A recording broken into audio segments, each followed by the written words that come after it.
So hello everybody, Jen Ferguson here with Artistic Painting Studio. And we are starting our first day of the Raylan workshop, and I'm so excited to have you here. I'm working with a split screen today, and this way you can see me talk as well as see me work.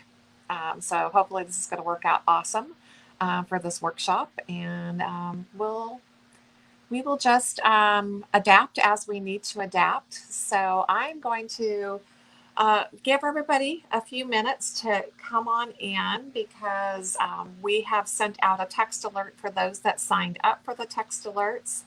And we have sent reminders, I want to say everywhere. Okay, that's really not a great looking up close of my arm. So let me try using my other hand.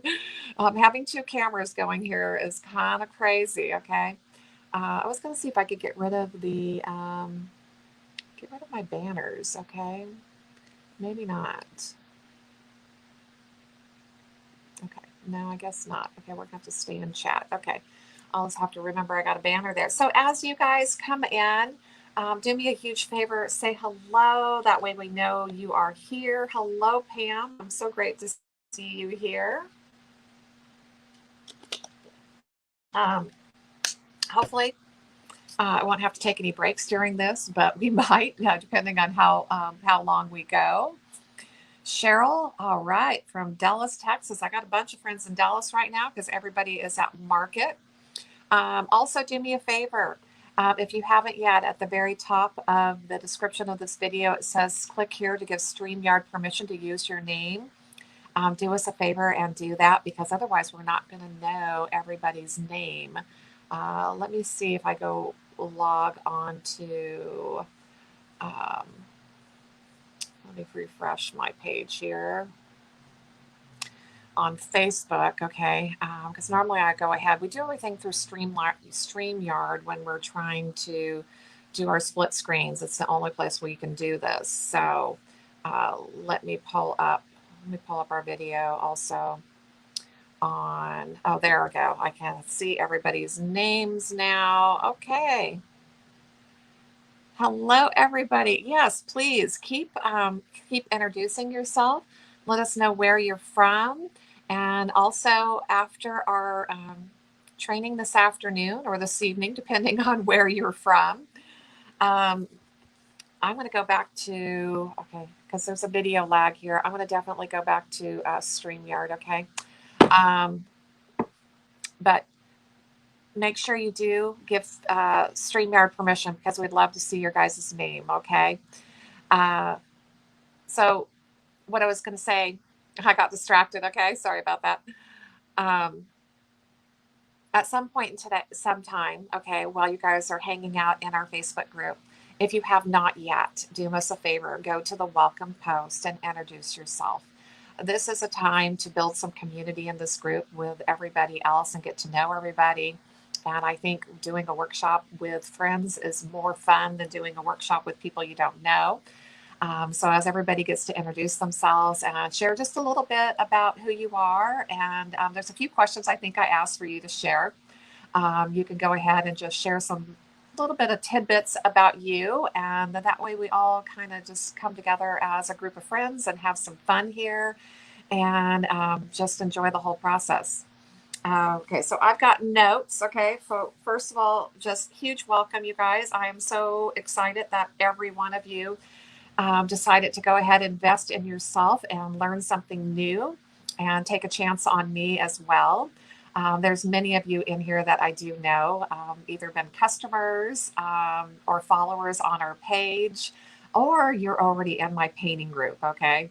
So besides doing our Raylan workshop, we actually have Jenn's painting group, which is a monthly group where I come into and I teach each and every month. I teach 2 new finishes each month that could be stuff like that you're actually seeing in front of me right now. So we cover cabinetry, furniture, wall finishes, crafts. We cover everything. So it doesn't really matter what the finish is that I teach. Most of the time, it is conducive to be used on multiple different surfaces, which is wonderful because you're learning something that's not just for one type of surface. Um, and that it can be used on multiple surfaces. And we talk a lot about that if I feel it's conducive.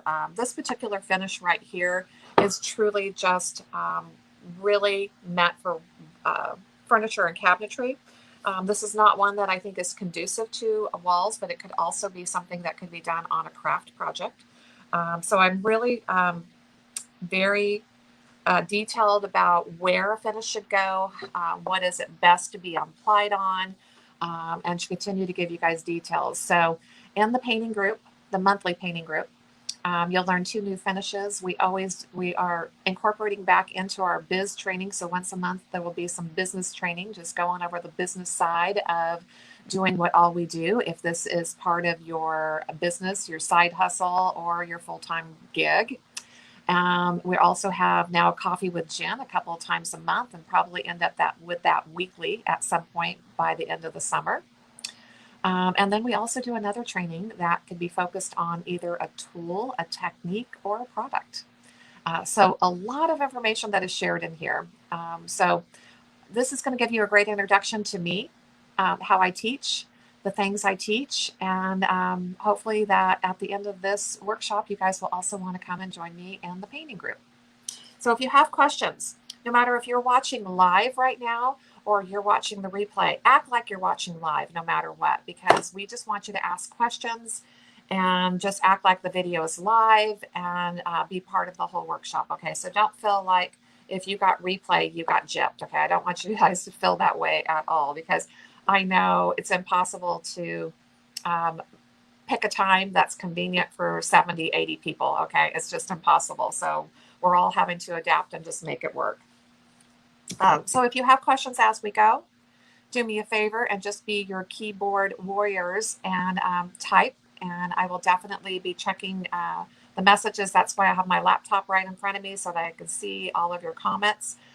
If you haven't given StreamYard permission yet, if you would, because I'm going to probably stay on StreamYard just because of the lag in the video, and I don't get to see everybody's name over here if you have not given StreamYard permission yet. Okay. And if you are hanging out with me, please say hello, because I do want to know everybody that's here right now. Okay. I think it's super exciting to be able to work with all of you. And I'm just going to go through here. I can see names now. Irene, Rhonda, so excited to have you here.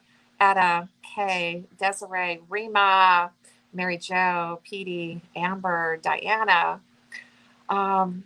Okay, I hope I do not just hack this name. Griselda. Okay, I'm hoping that was correct. Sorry, I'm not always good with unusual names. Becky, Kim, Sheila, I'm so glad you got in. Teresa, Sherry, Pam, Crystal, and I think Cheryl are in the house right now. Okay, so keep saying hello. Oh, my beautiful daughter is here as well to hang out for just a little bit. And awesome. Thank you. I'm so glad I did not hack your name. Okay. I feel so much better now. Okay. So today is probably not the most exciting day of the workshop. I'm just going to tell you guys right up front. We're going to talk about preparation. We're going to talk about primers, base coats, and metallic paint. It gets a little bit more exciting as we go through the process here. But to be honest with you, preparation is not the most exciting part. But to me, it is laying down the foundation for our entire finish. And if we do not do our preparation, preparing our surface, and doing everything correct, we are wasting a lot of time and money and energy on creating something that could have failure. So I really encourage you guys to go through the steps. I know it's not the fun part, and believe me, I do not like prepping furniture. Especially if it's something that has to be sanded. It's not my favorite gig, okay? And I'm not at the point yet that I've hired enough people to go out and start sanding for me, but that's something that is going to happen this summer because we've got a lot of furniture projects that are coming up. So we're going to talk about that first, okay? And I grabbed some different projects here for examples. And please, if you have questions, do me a huge favor and just go ahead and type in your questions and we'll answer as we go. If it's something I know I'll address in a few minutes, I might put your question off, but I'll definitely get it answered, okay? Um, oh, awesome. Thank you, Becky, for doing a little introduction.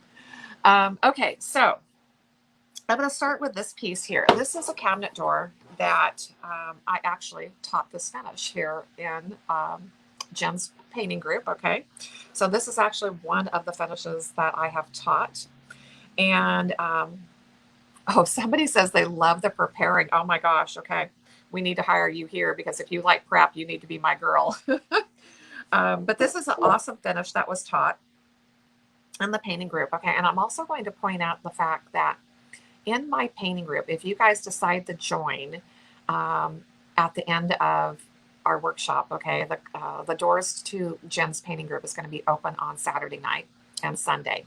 If you decide to join and you get into the group, we already have what's called core content that you guys automatically get because it's just core content you need to know to be able to do a lot of the finishes I teach. So we have our basic glazing, our basic stenciling, and I think there's a total of like 6 to 8 videos. That is all the information you really need to know. And some of those videos are just some really cool videos, okay? I'm giving you some information. And in there, there's also what we call a library of every finish that's been taught throughout the life of the group, which is going on 4 years. And you can actually go back and purchase prior videos and for a reasonable price. So there is the opportunity to go back and actually purchase like this particular video if you wanted to learn this finish once you entered the group, okay? Okay, so on to prep.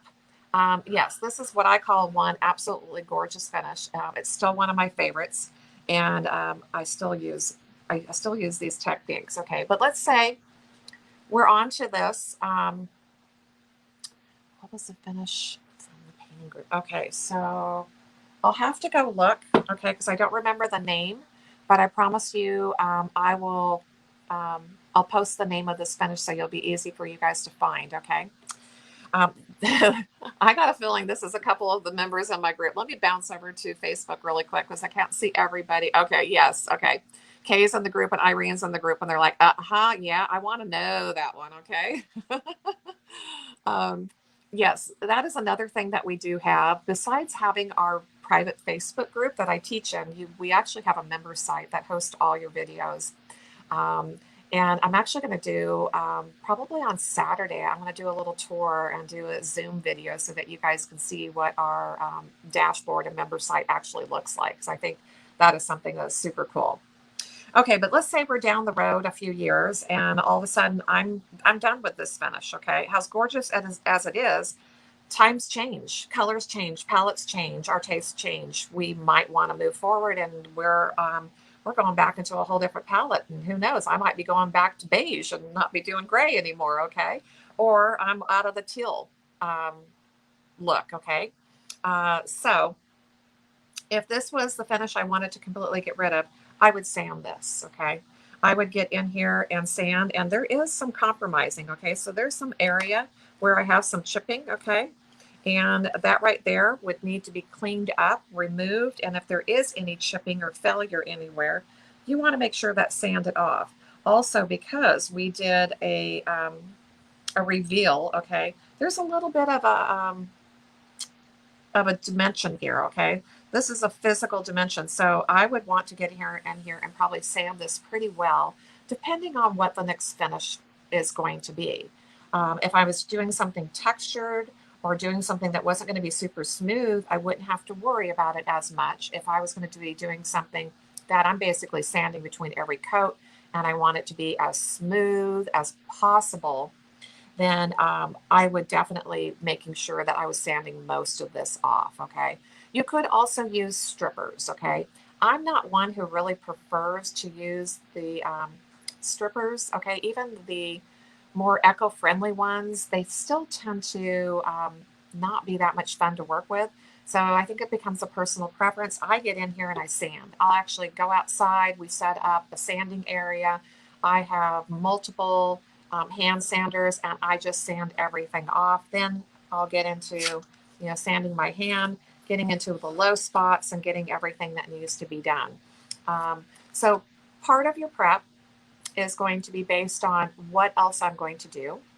Okay, so how far I have to go down. Let's say that I was going to completely get rid of this and we were going white cabinets. Okay, so that means I would sand everything off. I would go back actually to the raw wood and clean this up as well as I could and start all over, because a white finish is going to show everything. Um, so that's where I would really have a lot of time in my prep. If I was going to do another layered finish, I would probably go ahead and still hit this with a sander just to kind of smooth out the areas that have dimensional texture on them, where the multiple colors are revealing through, and just smooth it out. I probably wouldn't have to pull everything off, okay? So somebody's saying they have a credenza and need a finish in that color. Oh, that's awesome. Yeah, I still love this. Looking at it makes me think, this could be my laundry room, okay? And that's basically as far as like an old finish that I'm the one that applied this. I know that there should not be any failure, but there actually was, where it was heavily, heavily glazed here in the corner. It compromised it a little bit. So that definitely needs to be sanded off and cleaned up. If you have grabbed like a project that this was something I bought, actually it is a door that I never put back onto a piece of furniture that I've already repurposed. And you can see here, it's really scratched up. The oak paint is definitely revealed. And because it scratches so easily, see that? And this is how you can test, okay? We got failure, okay? There's major failure in this piece. I would be removing all of this because nothing is bonding. So this would be another piece I would want to sand completely down to the raw wood and start completely over, because they did not put any kind of a primer on here, or did not clean the surface, or do something to the surface well enough that created a good bond. So this has full failure. It was just an oak cabinet, so it could have been the fact that maybe there had been people using furniture polish or something on the surface that just created a resist, but it definitely was not cleaned, okay, and prepared correctly, because you should not be able to scratch paint off.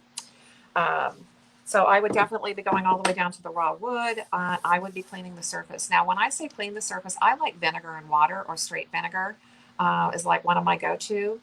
I know there's some people that like TSP, and if you do use TSP, make sure you completely rinse it off the surface. It leaves a residue, can also create a possible resist at some point.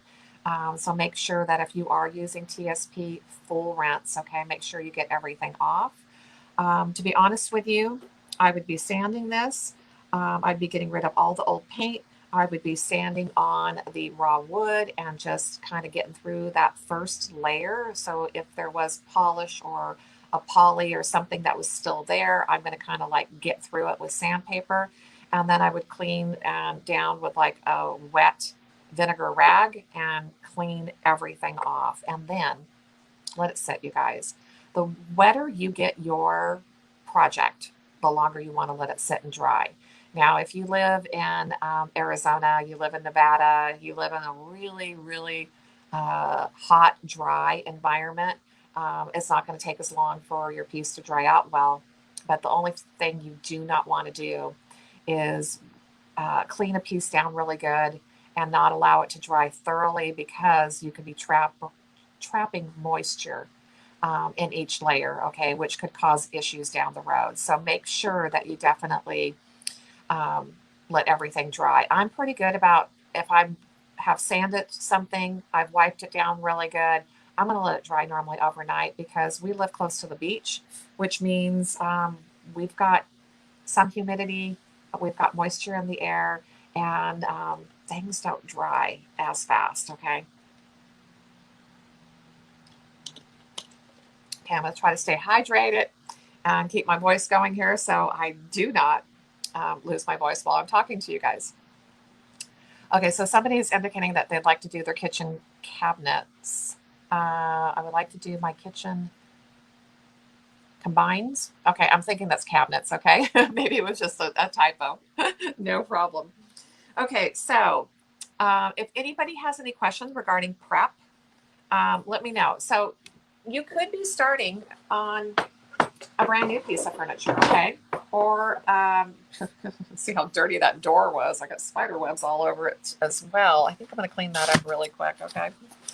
That door has been sitting around for a long, long time, and I think it's going to get repurposed here pretty quickly. I was checking it out the other day.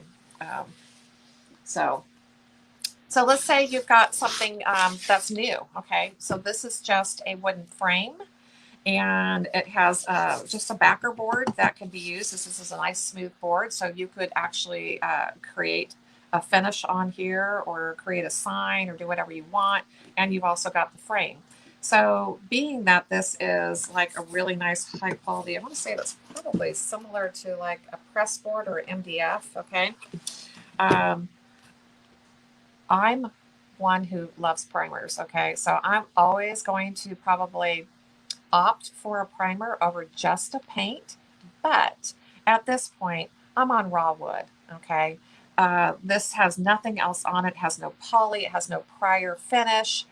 There's nothing here that should cause an issue with bonding, okay? Which is great because you shouldn't have to worry about going on just raw wood. So if you have a really great paint that you love, that could be like a General Finishes acrylic. You're a lover of our Bondego, or you have a chalk paint line, or whatever paint product you have that you really love. I'm going to say you're going to be okay just to go directly on here with paint, and you shouldn't have an issue because your paint should adhere to wood. So there should not be an issue with that itself. So that's probably about the only time I'm going to say I'm just going to go straight on something with paint. But the other thing you have to also worry about, well, this is not a pine, so we shouldn't have a bleed through, okay, issue. But that could be an issue if you do end up with a pine or any of your really dark old woods that you're upcycling that possibly could have had some of the old types of dyes and stains on them that can come back and haunt you a lot, okay, if you do not seal those really super well. So you kind of have to look at each project you have and decide what is going to be the best process for starting that. And at this point, I would say I would be okay to go with my chalk paint, General Finishes, Bondego, or if I really felt I needed to, I could go down with a primer, but I don't think it would be necessary. Also, in this group, if you guys have projects that you have lined up to try your Raylan finish on, do post them in here, okay? We want to see your project. We want to know what you're going to start on, and just have some fun getting to know everybody and also see what everybody's going to be doing, okay? Okay, give me just a second. It's gotten super, super hot over here. I'm going to go turn on another fan, okay? So I'll be back here in just a second.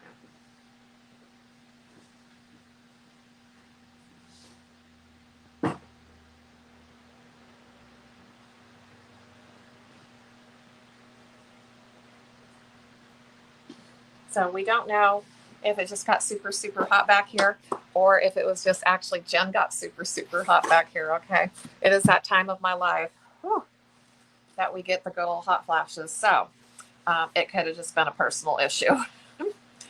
Okay. So if there are any questions, if you've got a piece that you are working on and you would like some advice on the prep, I encourage you to post that in the group. Okay. So just write a post, add your picture to it, let us know what you're going to be working on. Yeah, somebody agrees with me. Good old hot flashes suck. And then we all can kind of like help you out, and everybody can learn. Okay, that's what I love about this workshop, and I love about my painting group is when you guys post in here and you post questions, you post a picture, you post your project, everybody's going to learn. Okay, everybody is going to learn from your project. So, and that's what it's all about. Okay, one person asks one question, everybody gets to learn from that. Okay, so we're going to start talking about One of my favorite things, primers. Okay, I love my primers, and the different types of primers. Okay, so there's a lot of commercial primers out on the market. You got Kiehl's, Sticks, Zinser. I mean, you can go to Home Depot, Lowe's, any paint store. They got a lot of primers out there. But when you're looking for a primer, I want you to be looking for a primer for whatever it is that you are needing that primer. Okay, don't just go buy a primer just to have a primer. They're not all equal across the board. Like Kills to me is just a primer to put on walls. It really, I don't think was ever meant to be put on furniture. And you want to know what it is. Why are you needing a primer? What is the reason for this primer? Is it for adhesion? Is it for making sure you don't get bleed through?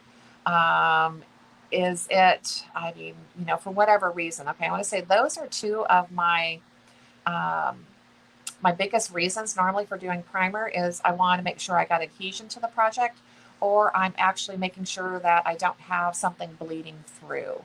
And those tend to be my two go-tos. Okay, so the one that we use the most, or well, we use two of them. Okay, so XIM is like a commercial primer. That's just, you can find at Benjamin Moore. You can definitely go find that by just going online. And it's XIM bonding primer. It is meant to adhere to just about any surface. And we were using that one pretty much exclusively, but it also whitewashes, okay? It does not give you any opacity whatsoever. And then we started putting Bondago to the works, okay? So Bondago has, we have it in white, we have it in canvas white, which we're using in here, and we have it also in black and clear. And somebody was just saying that they ordered the black Bondago. It's great because it's a paint and a primer, which is wonderful because you are not doing multiple steps. Sorry, I got a hair right across my face that's driving me nuts.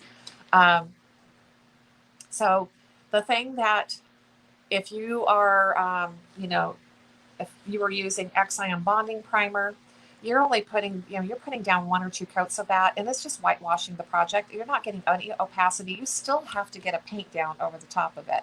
So that is one of the biggest reasons that I love using the Bondago is because I'm going to also get opacity with this. I'm going to get adhesion because it's meant to bond to our surface. Okay, so that really has a great adhesion property. And I'm also going to get coverage. Okay, I'm going to get some opacity from it. So I'm doing two things in one. So even though if I'm putting on two coats, I'm getting my base coat, my priming, all done at one time. I'm not having to do a primer and then come back. So I'm just going to pull up a comment here. Let's do this with my other hand because I keep getting right across the screen. Someone said such a great thing to point out about primer differences. So much failure can occur right there at the primer layer with the wrong stuff. And it's so true, okay? And like I said, I know that this is not the exciting part. This is not the fun part. But when we know what to look for, when we know what to use, we are going to be doing such wiser decisions and spending our money and time in a better place, okay? And we don't want failure because I'm telling you, this is normally where failure happens is this first layer, picking the wrong product or just not preparing the surface correctly. So I want to make sure that you definitely have a good primer to work with, okay? And if you love Kills or Sticks or XIM, whatever it is, and you're happy with it, stick with it, okay? Because XIM bonding primer adheres to a ton of different surfaces. Hey, hang on one second, you guys. I locked the front door and I forgot, okay? Hold on.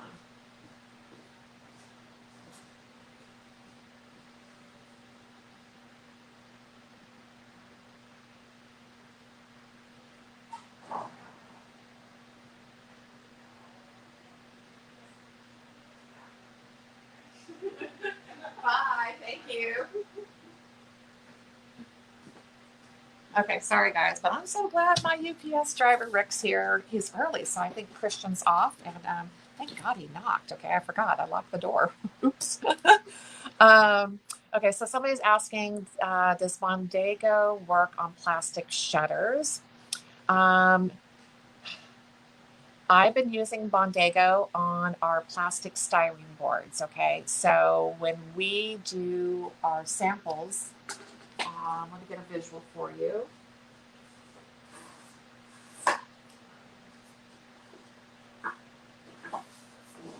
Oops.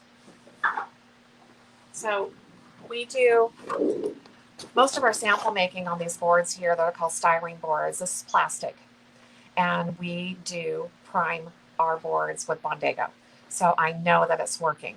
XIM was my go-to because XIM was like the only thing I had found before the Bondago that was actually adhering to the plastic and not failing us at all.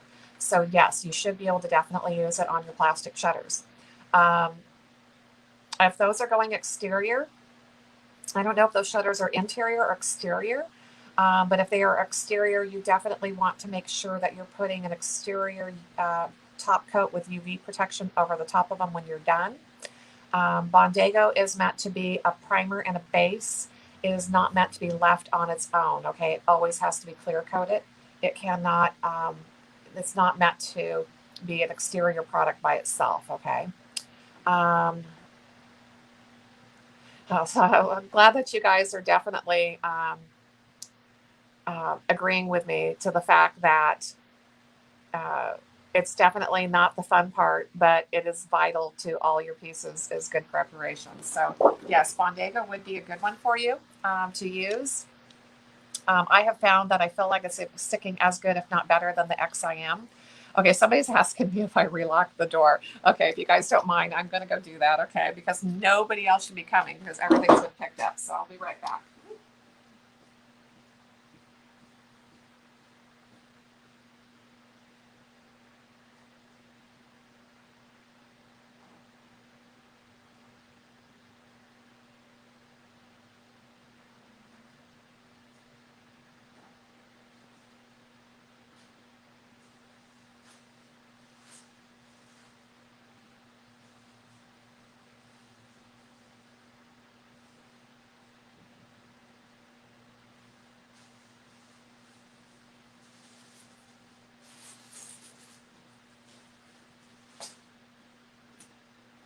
Okay.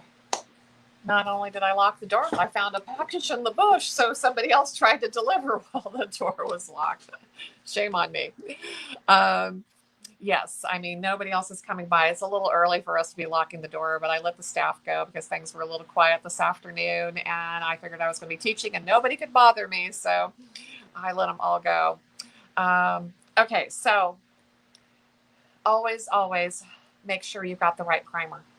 Again, in this group, and if you're in my painting group, um, post your pictures of your project. Let us know what you're doing, what you're working on, and let's ask, okay? Let's all start figuring out what is the best base primer for you to use for that project, okay? Everybody's going to learn from everybody's project, and I can't stress that enough, okay? And that's what's great about always asking questions in the group is everybody learns, okay? Um, so that is my go-to, and I'm normally always going to put a primer down over a paint just because I want to know I got adhesion, okay, and I want to know I've got a great base down. So I am definitely one who's going to pick a primer versus just picking a paint, okay. As far as base coats go, let's say that you are putting down the primer on your a little end table that you're going to do. You've sanded it, you've cleaned it, you've got it primed. At this point, paint is paint. Okay, we all have our paints that we love. Everybody normally gets to a point that they have painted enough different projects that you find something that works for you, and it doesn't matter what paint it is. Okay, I have found that I love the DIY chalk paint. That's by Debbie's Design Diary. We carry it. I love the way it works. I love playing with it. It's just a fun paint. Okay. We also use General Finishes. Their milk paint, which is really just an acrylic. Okay. It's also great for furniture. And then there's times where I might be going to Home Depot or Lowe's and getting paint for whatever it is I need. Okay, normally those paints are not going on furniture; those are going on walls. Okay, for different applications. But normally my furniture is our go-to DIY general finishes. I'm looking over my shoulder because that's where all the paint is. Okay, and our modern masters. Okay, those are my three top paints, but that doesn't mean if you use Mrs. Lillian's or if you're using whatever the brand is, you guys, there's a lot of great paints out there. So you find what works for you, you find what you're comfortable working with, and you use those paints. Um, Sometimes we're switching between different paints just because of color or technique or using multiple paints on one particular finish, okay? Let's see. Um, so again, I just want to stress that like your primer is your insurance, okay? We all pay for insurance so that we are covered. So kind of think of primer as your insurance and just think of all the prep as making sure that you are laying down the best foundation for your project. So does anybody have any questions regarding anything that I've covered? And I just discovered I put a roller away that I needed. Oh, shame on me. Okay, so I'm actually probably just going to do this with a foam brush, okay? It's nice to show different techniques on how to apply your products, okay?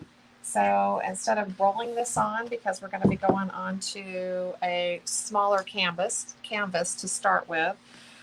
So I'm going to be showing Raylan in a different color, okay? Um, all of the other videos, okay, and I'm sorry you guys, but we're not going to post all the other videos until Saturday because I want you guys to walk through the process with me on all the steps. And then we're going to post the video for the sign, for the piece of furniture, the little side table that I did, the canvas, and the wall. They're all going to be posted on Saturday afternoon. And all of those are done in the color that Raylan is behind me. Okay, so everything is done in the oyster, as you see with the samples that we were promoting the class with. Here in the workshop, I'm changing up the color for a couple of reasons. It's because I want to show you guys how to tint the material and how to change the color of it. Plus, you can see the application much better than doing white on white on white, okay? I just wanted to make sure you guys could see things so well, okay? So we're going to be getting a little bit more training on that part as well. Okay, so I'm going to answer some questions here, okay? Let's go ahead and pop these up here so that everybody can see. How much sanding should you do when going over a foiled project? So if this was something that you foiled and you are getting rid of that layer and doing something else, if you go to sand that foil, okay, because there is foil adhesive underneath there, it could be a gummy mess.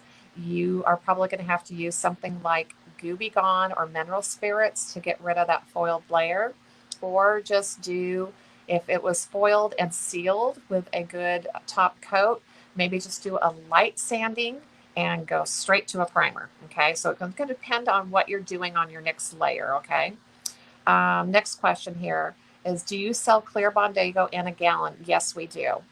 All of our Bondagos come in gallons and quarts. So great question. Next one here. I got a canvas to practice on. Any specific prep for it? Okay, so your canvas is going to depend. Most of the canvases already come, what I want to say, like pre-gessoed. But I'm going to go ahead and still put down my Bondago on here because I want to get my base, okay? And then I'm going to be putting our metallic on here because I want to get the correct color underneath. So that's what I'm doing for this particular canvas.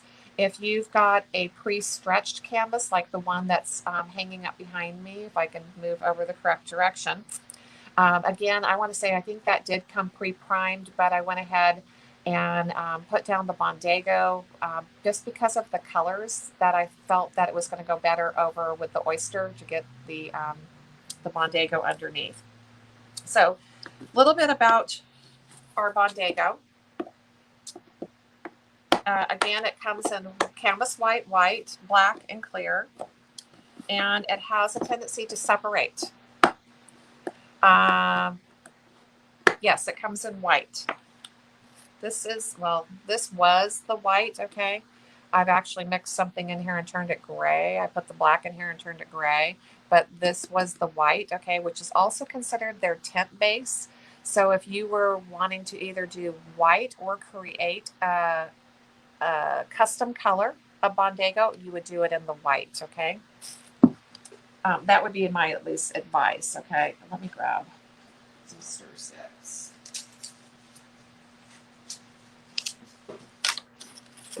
So Bondago has a tendency to separate. Um, Hopefully you can see it's pretty watery on the top, okay? It looks really, really watery, and then underneath you can see that it's thicker. So every time you open your Bondago up, no matter what your color is, do me a big favor and stir it, okay?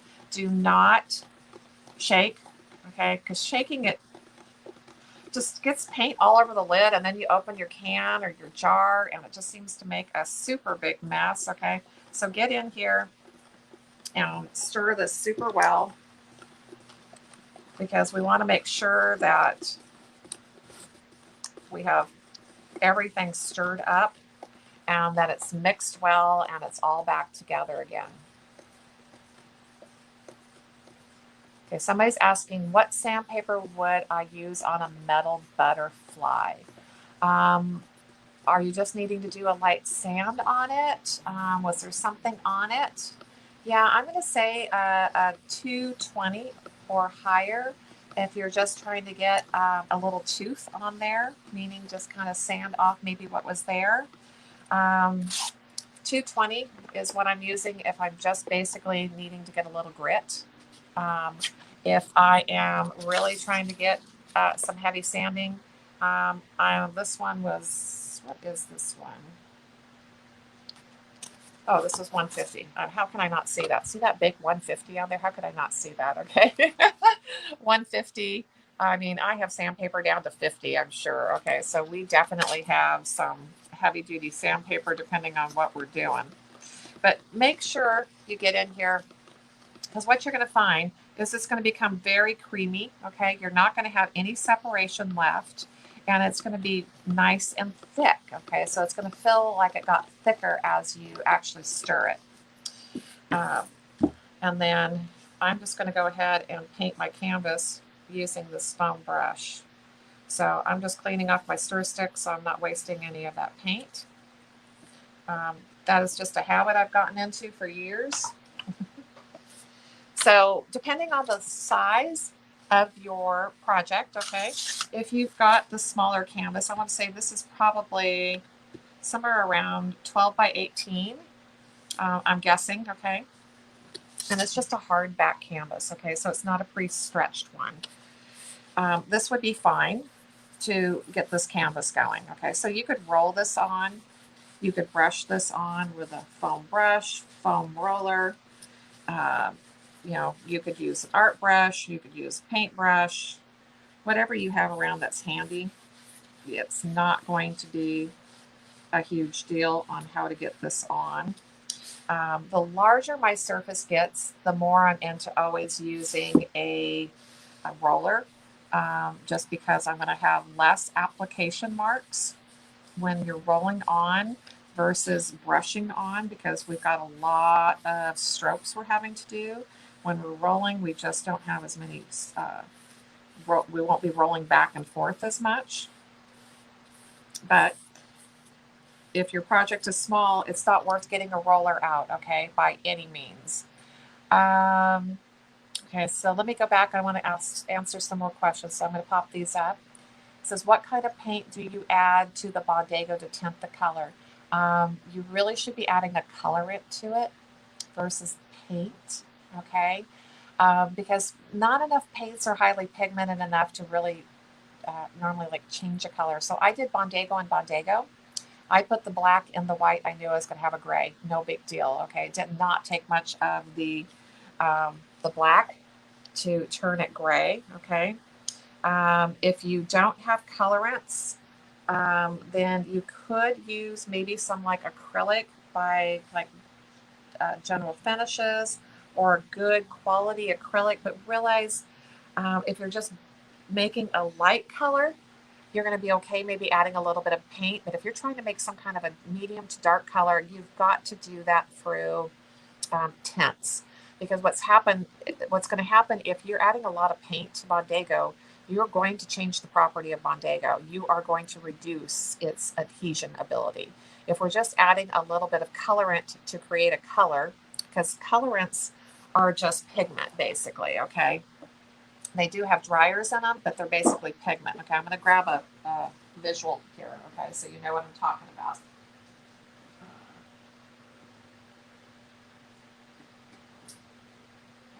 Let's see, okay. So we have a couple different companies that we work with their colorants. We have the Modern Masters colorants, and we also have the Golden Paintworks, which their label has also changed. Okay, but we carry these two different sizes. They're either an 8-ounce or a 16-ounce. This is what we're tinting with. We tint our paints, our plasters, our textures. Everything is normally tinted with these because these are colorants. They're similar to universal tints, but they do have dryers in them. So you can actually freehand with these as well. They are very slow drying acrylic. So this is not something that's going to dry fast, but they're not going to change the property of the Bondago so much or change your plasters or anything else. And they're heavily pigmented. So it doesn't take much of this to actually tint. And I'm going to be talking about tinting, I think tomorrow. Okay.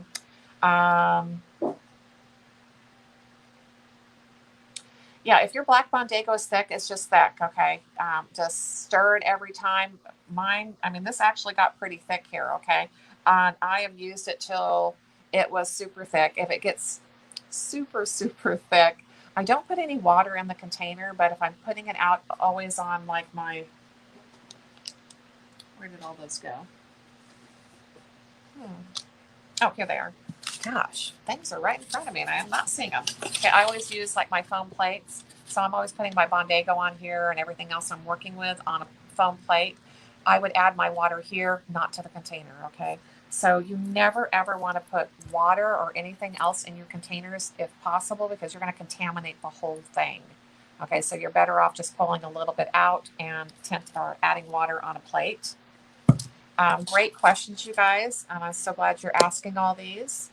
Another question here, can you add powdered pigments? Yes, powdered pigments are also okay because those are straight ground pigment and they can tint. We're actually going to be tinting our metallic texture, metallic paste with mica powders, okay? But I'll also talk about how you could use the colorants as well. So like I said, you guys, great questions here. I'm so happy. Okay, so putting on your base coat, so simple. Depending on your project, if you're doing a practice piece, you're going to do a canvas, or you're just going to do a scrap piece of wood, or you're just going to do a styrene sample board, whatever you're going to work on. You want to make sure that you have that surface prepared. If you've got questions on that, you're going to be posting in the group tonight or after this video, and get your base coat on there, okay? Or get your prep work and your at least primer down. And then we're going to start talking about our base coats as well, okay? And as far as putting on your base, I do like to put on 100% coverage, as you saw me do, okay? And depending on what that project is, okay, I'm trying to put the lid back on. Here we go. Depending on what that project was, it could be I want 2 coats down, okay? So don't always think just only 1 coat is good. 2 sometimes is better depending on. And those are the great questions that we're going to be answering as everybody posts their project. Do I prime before a texture? Another good question. It's going to depend on, is it a wall project that you're talking about? And what's on that wall already, okay? Or is it a piece of furniture? So let me know what it is before I answer that, because there's times if we're going onto a wall and that wall has a relatively fresh coat of paint that nothing is wrong with, and it is either a flat or a satin paint, we're probably okay putting a texture directly over the top of it. If it was a gloss or a high gloss paint, and we weren't really sure what that paint was, I'd probably prime first before that texture. It's going to be a wooden box. Okay, so if it's going to be a wooden box, I'm going to say you're definitely going to want to go ahead and put your primer down, just because you're possibly not going to want to see any of that wooden box. Okay, because that could be part of it too. It could not only just be the fact that I need something to adhere to that wood, okay? And depending on what texture you're going to use, does that texture have really good adhesion on its own, or does that texture need a good base underneath? And am I doing 100% with that texture? Am I going to possibly see any of my base coat by chance? I'd rather see a paint that's similar or a good primer instead of seeing the wood tone of the box coming through. So that would be my answer. Most likely you're going to put down a primer, okay, or a base. Okay, let me see. I've got so many notes, you guys. I don't want to list. I don't want to miss anything, okay? I am Miss Detail when it comes to all of this stuff. So let's see if I missed anything on those. Okay. I think we're going to head on to our metallic paint, okay? And talk about metallics. The only other thing I wanted to talk about is primers for bleed through. If anybody knows of something great they've used, what I've used in the past is shellac. Is a good one to seal back anything that's bleeding through. And also, I don't know the name of the product, you guys, but I think General Finishes came out with one as well that was supposed to be for bleed through. If anybody else has another great product that they have been using and it's been tried and true for bleed through, I would love for you guys to share in the group, okay? I think it's always great to have another possible choice if there is something that is the bomb, okay? And if nobody has any other questions so far, I think I'm going to head into metallic paints because metallic paints are a whole nother ball game, okay? Okay, so Dixie Belle has Boss, okay? That's awesome. And that has been really good for bleed through. So that's great, okay? I appreciate you guys sharing. Okay, I'm going to pop over because I'm not seeing... okay, so that was Rima. Okay, so perfect. Desiree, I'm going to say probably need to put a primer down before you start on that box, okay? That would be your best layering of application. Okay, let's see. Oh, David was asking what sandpaper on that butterfly. Yeah, David, I'm going to say probably 220 or higher, okay? I don't think you need anything too heavy on that butterfly. Okay, I'm going to pop back over to StreamYard because it's keeping things more in line for me on the comments, okay? Oh, bleed through and odors. Okay, that's another thing that I think is a really good point. I've been seeing so many people talking about how they're getting a piece of furniture and it has a smell. So I would love for you guys to share everything that you're using to get out smells.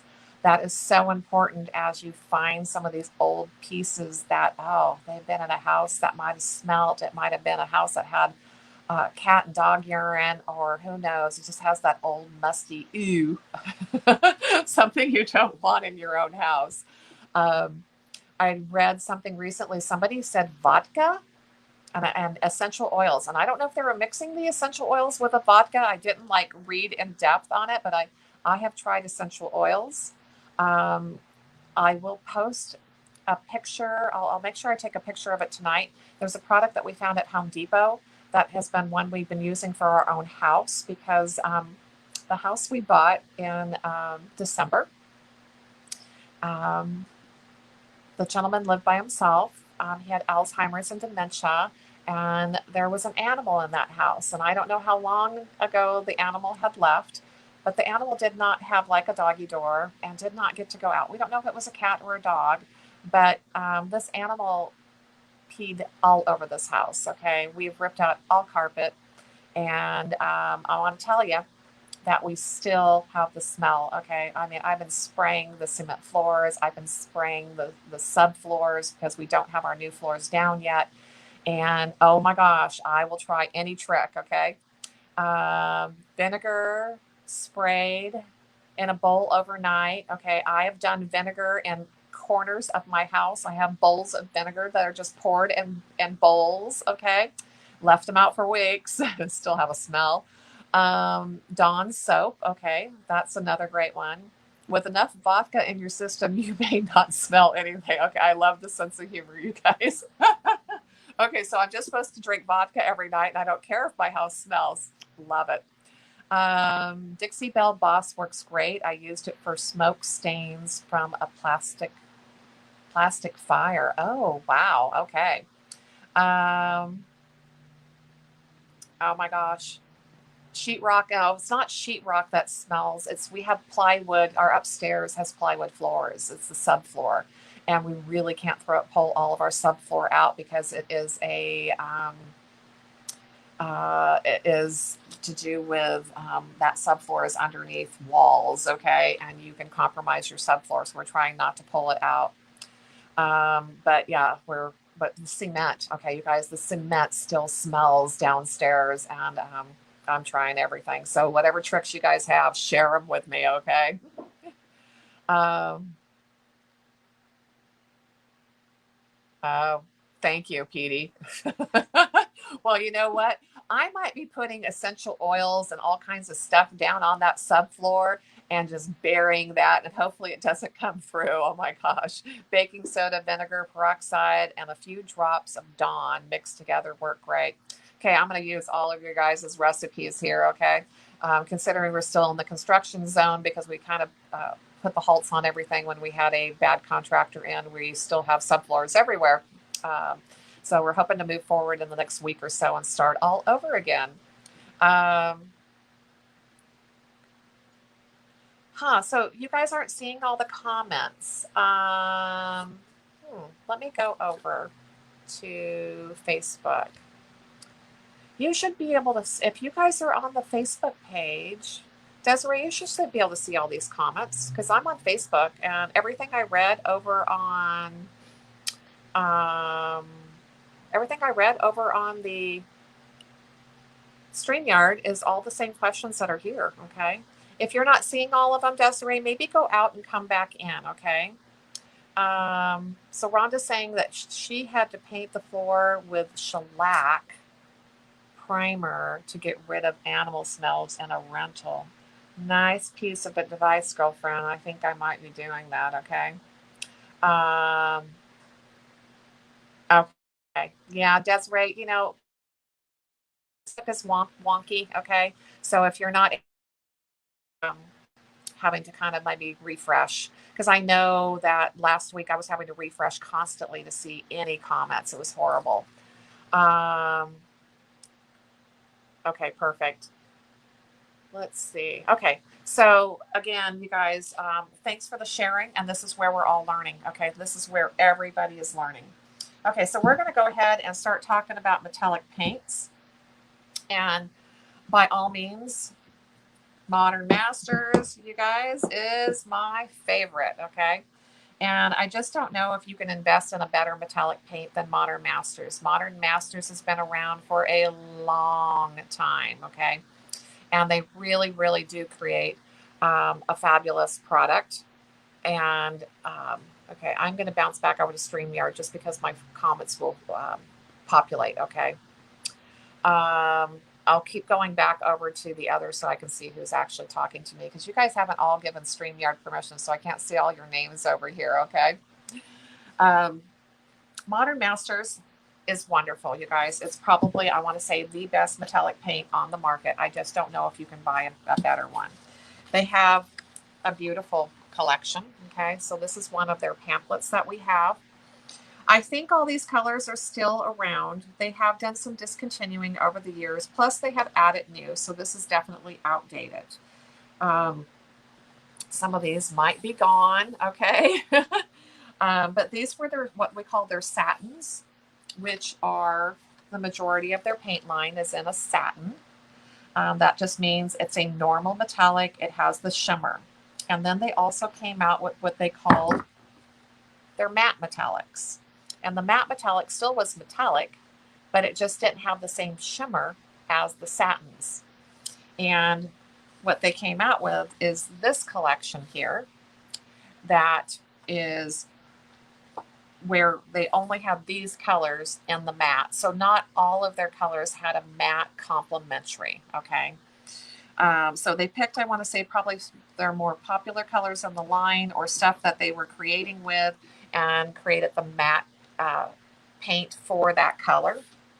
So, like I said, this is a little outdated because I know that even a lot of the colors that I've been using lately, like Glacier Blue, Rose Gold, Ruby, there's another one that they're not even on this brochure. And I don't even know if they make these brochures anymore. I kind of been hoarding a few of these that are older that I just, was a nice, great visual, okay?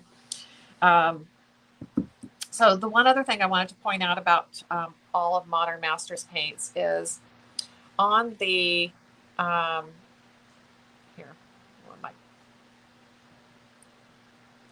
Okay, so now it's telling me there's new comments, but no new comments are coming up. So I'm going to flip back over to Facebook and see. Okay. David's asking when I'm referring to matte. Okay.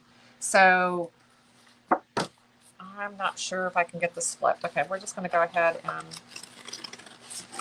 mess with this brochure, which hopefully is going to show you. So these have a satin sheen, okay? Their normal paint has a satin sheen. Matte just means it is a matte sheen, okay? It does not have the reflective property that you can see from here. And I'm hoping as I'm moving these back and forth, you can see that these are matte. They're not reflecting as much, okay? Over here, you should definitely see that there should be a higher sheen and reflection on all of these satin colors. So that's what matte means. Matte is just a sheen, okay? So when you go and buy paint from a paint store, paint, okay, that's just really interesting. Okay, I'm going to check on something here in a minute. Your paints come in different sheen levels, okay? You start off with gloss, semi-gloss. You normally have satin, eggshell, matte, and dead flat. Okay, so those are all sheen differences. Matte just means it's right above dead flat. So it's not going to have anything that's really reflective about it. It just has a matte sheen. And I hope that explains that a lot better. Hmm.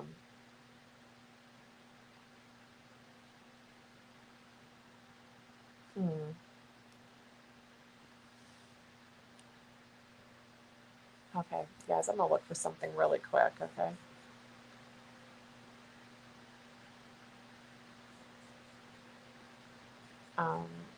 Checking on something, so hold on. Something popped onto my site.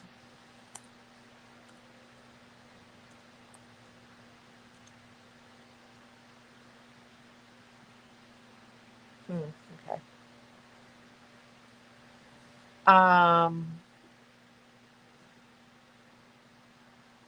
Okay.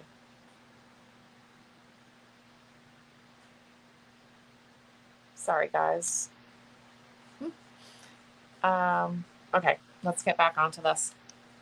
Okay, so it just happens to do with the sheen difference, okay? So definitely like a chalk paint is a matte, definitely. And like I said, your sheens range from gloss to dead flat. So there's a lot of different sheens between the gloss option and the dead flat. And it kind of depends. Like if you're painting just your house, okay, and you're painting your walls, most of the time, if you're just like in a living room, you don't want anything more than maybe matte or eggshell or satin to be the highest. Okay, if you go into the bathroom, then bathrooms are normally going to be satin or semi-gloss or gloss. It just kind of depends on your personal taste. But that's the difference between the matte and the satin. The other thing that I want to talk about as far as their paints is each paint will indicate um, what type of coverage it's going to give you. Oyster is a semi-opaque, meaning there's normally going to be a minimum of 3 coats. They're just telling you right on the label that that's what's going on, okay? And be prepared to apply 3 coats. So that's what you would have to deal with. We're also going to be using our teal, okay, today. And teal is an opaque. And normally an opaque is only going to take 2 layers, which is awesome. So that's one of the things I was going to talk about as far as like, let's say I'm picking out a color for my project and I'm looking at these colors here where I've got brass, I got green gold, I got black and bronze. Okay, they're pretty similar to each other. There's a little difference between those 3 colors, but not so much that I could, that would make a huge difference possibly in my project, not unless I was trying to match something in particular. But they're all the same type of coverage as well. Okay, so they've got this little guide here, meaning if there's a circle under next to the name, the circle means it's a semi-opaque. If it has a square next to it, it means it is an opaque and should only have 2 layers.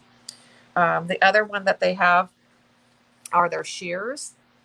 And their shears are completely sheer. There's no opacity to them. They are meant to be applied over another color to have a sheer like white pearl or an iridescent that goes gold or a flash gold or a flash copper or a flash blue. They're meant to be completely sheer, okay? So those are the different types of paints that they have. And we're basically only just working with the satin and the matte. And I just wanted to point out the fact that they'll tell you if it's going to be a semi-opaque or an opaque. So sometimes that just kind of helps your decision on which color you want to work with, because I would rather work with an opaque color than a semi-opaque color.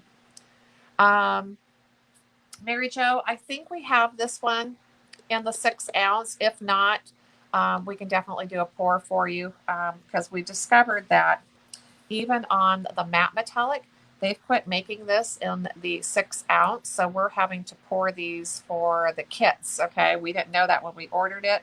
We thought they still made this one in the smaller size, and they don't.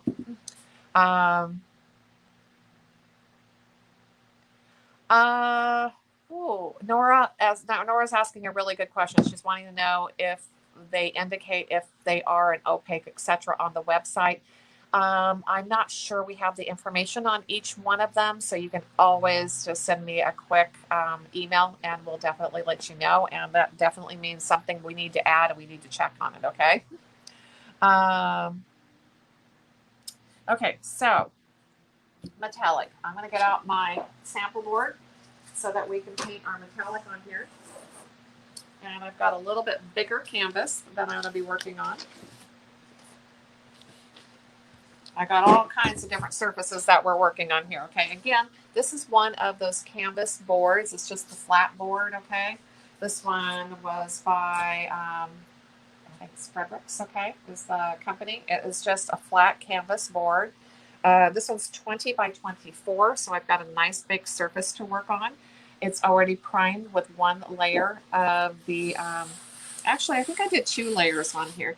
This was an older canvas I had laying around. It had never had anything done to it, but it has some areas that I have actually tried to sand because I had some areas that looked dirty. So I put 2 coats of the Bondago down here. Okay, and this is canvas white. I just wanted to make sure I had really super good coverage and some opacity to begin with. Okay, and I don't think the camera is going to show this whole project. Okay, we might set our camera up a little bit different tomorrow so that you can see. I'm always trying to make sure I got some of the best camera views, the best lighting. I just always want to make this the best experience for all of you guys. Okay, so like I said, we're going to be working in teal during the live videos.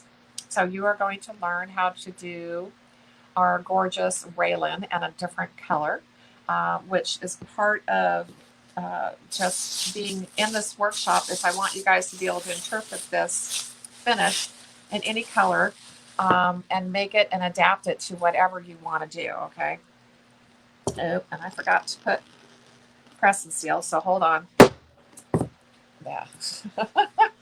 My trick. Okay, but be careful with that trick, you guys. I slammed the jar down on the lid, and I've done that before, and I'll tell you, I've broke the lid. Okay, so be careful with that that bad habit. And I'm going to put press and seal over that lid before I close it off. So there's my gorgeous color. Okay, I am going to get a stir stick and stir this up.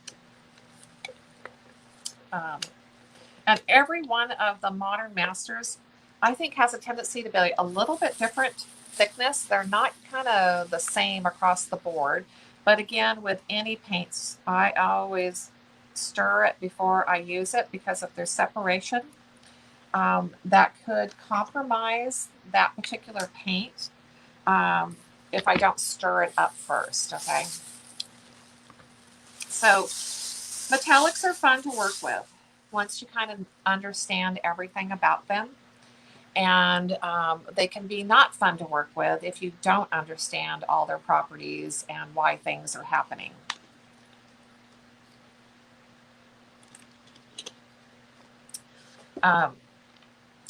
The one thing about, okay, I'm just going to get some out because a visual is really good with this, okay? Normally I pour this onto something where I can roll into it. I'm just dipping out of the jar, okay? So metallics have a memory, a really good memory, okay? They're going to remember every roll and every direction, okay? So if I roll this in all these different directions, you can see all my roller marks because the metallics have a lot of mica in them. And when you're rolling them on, they are being laid down in that direction. So they're going to remember that direction, okay? And if you roll the other way, they're going to remember that direction. And you can see my distinctive laps. So that's probably one of the biggest things to understand, is that you have to make sure that you're laying the mica all in the same direction. So when you go and, sorry, my roller happens to be a little noisy, okay? So I can roll on pretty much in any direction I want just to get my surface started, okay?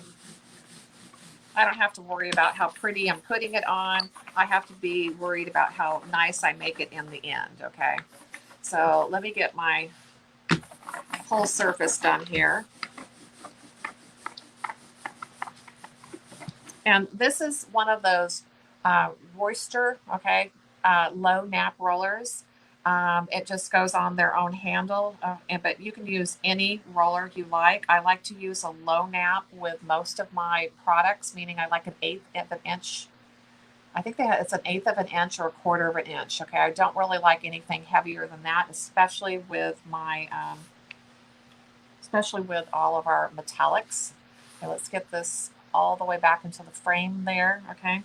So you can see roller marks going everywhere. Okay, so what you're going to be doing here now is you want to make sure everything is now going in the right direction. So I'm going to go up, I'm going to come back. I'm going to go up, I'm going to come back. And I'm going to try to get everything laying in the same direction. Okay, I'm going to have to stand up to do this, okay?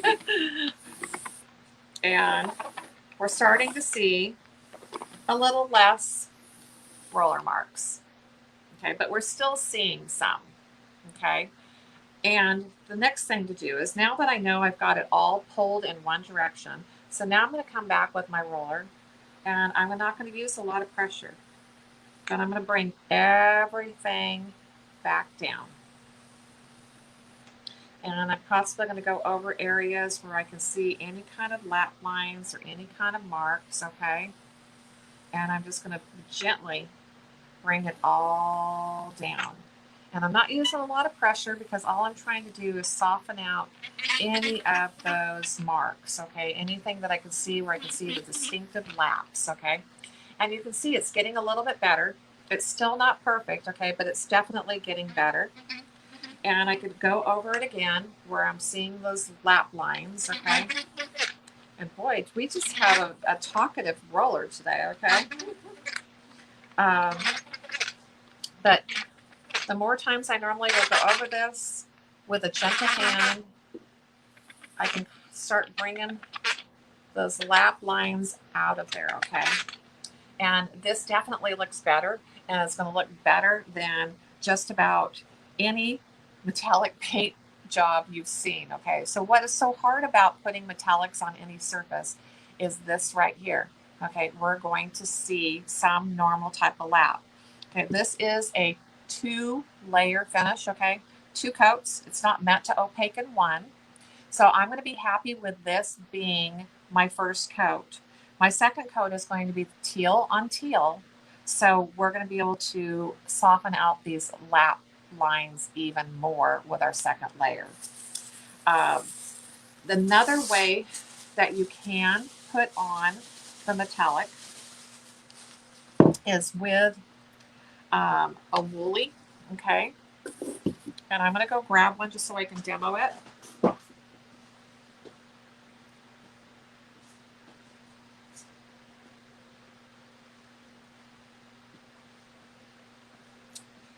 This is our woolly. Um, this is one that's been around for a long time, okay? But the woolly is great when you have a big surface to work with, okay? So on Rayland, we're never going to see any of these lap lines, okay? We're never going to have to worry about these.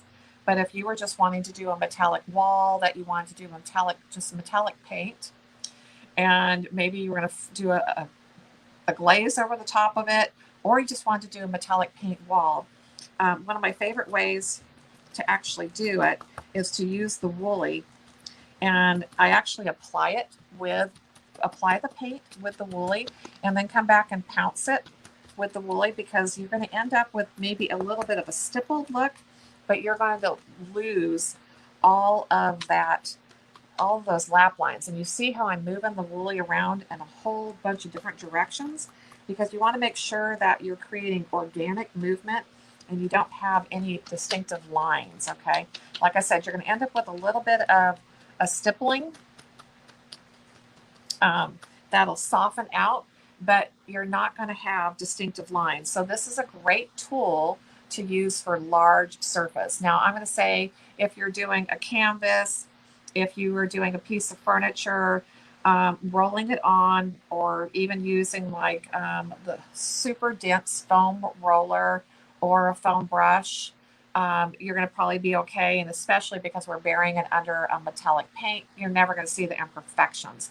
I just wanted to give you guys more information that if you are going to do a metallic project, okay, and you love metallic paints, the woolly is great, okay? I've done a lot of my furniture even with the woolly. If I had like a top and I could see still my brush strokes, the woolly was great, okay?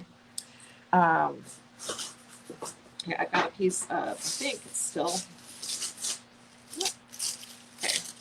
I got little pieces of press and seal cut ready to go everywhere, okay? If you guys don't know all my little tricks, okay, I always have what I call pro tips that I share. One of my favorite pro tips here is that as you use your paints and different products over and over again, our jars get really messed up with a lot of paint, and sometimes our products don't stay as fresh because our lids are not going on well, and also our lids get stuck. So I'm just using press and seal over the jar before I put my lid back on, and I'll guarantee you tomorrow I should not have to slam that onto the table to get the lid off, okay? For this particular project, I'm going to say with doing the woolly, I probably could get away with not having to do a second coat, but I'm probably going to go ahead and put a second coat on just to make sure I've got full opaque coverage. let me move this out of the way because otherwise I can't get to the laptop to see questions. Let's see. Teresa's asking if you are using teal metallic at this point, the which one from the should we be using? Ooh, okay. Teresa, I'm not sure that I'm reading that whole question. So write that again. I think I'm missing something. Nora, for the nap of the roller, I still prefer that you use a low nap with the metallics, okay? Modern Masters actually came out with a roller head that they said was great for rolling on their metallics, but I don't like it, okay? I just prefer the low nap. Let's see, which one from the kit. Okay, so, well, I'm using teal in just the live, Teresa. In your kit, I would be using the satin as my base, okay? So you're going to use oyster satin as your base over your primer, okay? Does that make sense? I think that's what you were asking because you're going to be doing it all in pearl. So I would be doing the satin underneath because we want the shimmer and the sheen. Oh, good question there. Okay. I want to say that is probably where we're going to leave at this point today. Okay. I didn't know how long we were going to be working on this. Okay. But we have covered a lot of base. We have covered a lot of good information. And I'm hoping that all of you that are wanting to kind of work on your piece along with me, you guys got some homework if you haven't started already, okay, where you're going to go ahead and get your project ready for tomorrow. You want to be primed.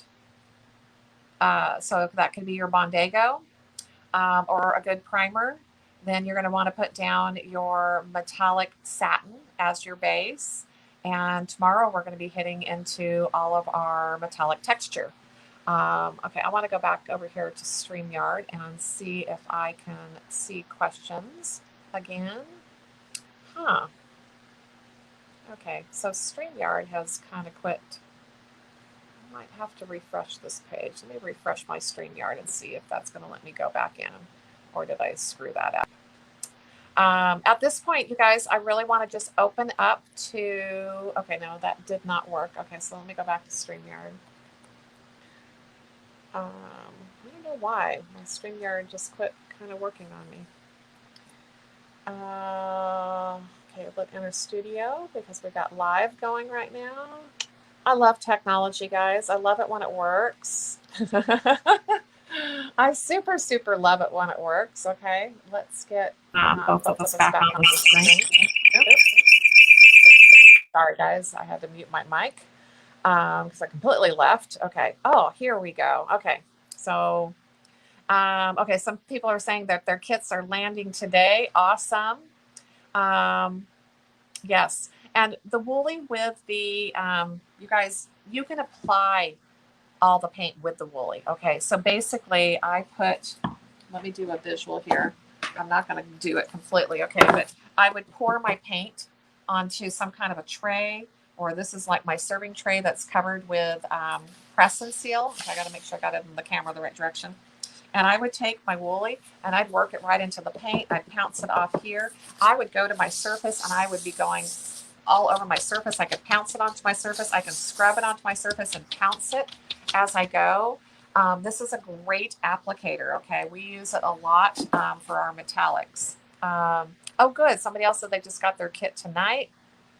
Oh, thank you, guys. Can I use a corkboard for the project? That is an interesting question. Okay, so we are going to be doing, we're going to be creating some texture. And I would say you probably could put a push pin through it.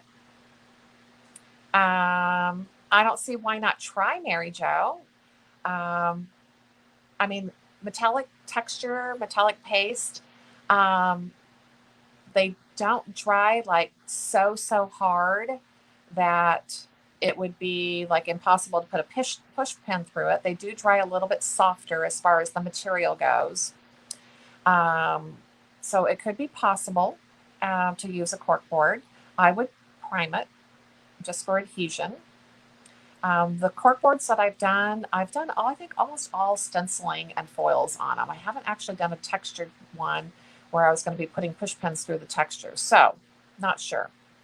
Oh, don't worry. If you guys don't have your project yet, don't even worry. As you make it through this workshop, I'm sure that the ideas will just be flowing and that you will come to a conclusion of what your project is going to be, possibly by the end of the workshop. Um, I'm going to stay here for a couple of minutes, you guys. And again, if there are any questions, I would love to have you guys just go ahead and ask them. I would love to try to keep all of our questions still towards what we covered today instead of going forward. I love all your little emojis, guys. This is so much fun. And if you guys don't have any questions right now, don't worry about it. Make sure to tag my name if you do have a question. That way I'm going to see it in my notifications, because Facebook is kind of wonky with all of their notifying right now. Desiree, yes, we do sell the Woolly. It's on the website. I'll put a link in here for it.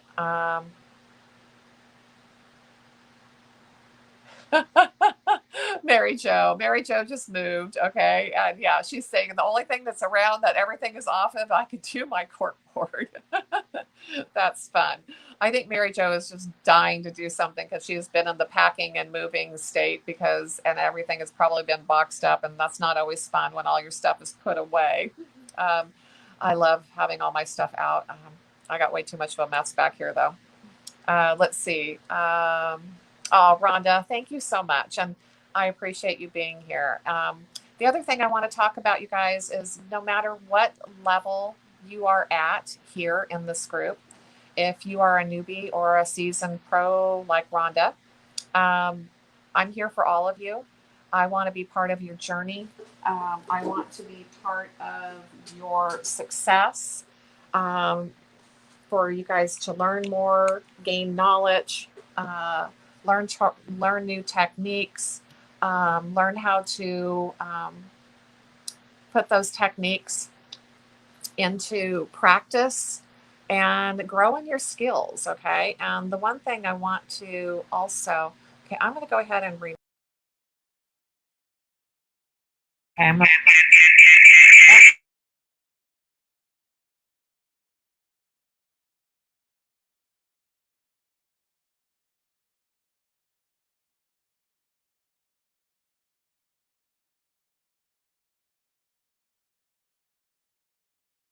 open this one.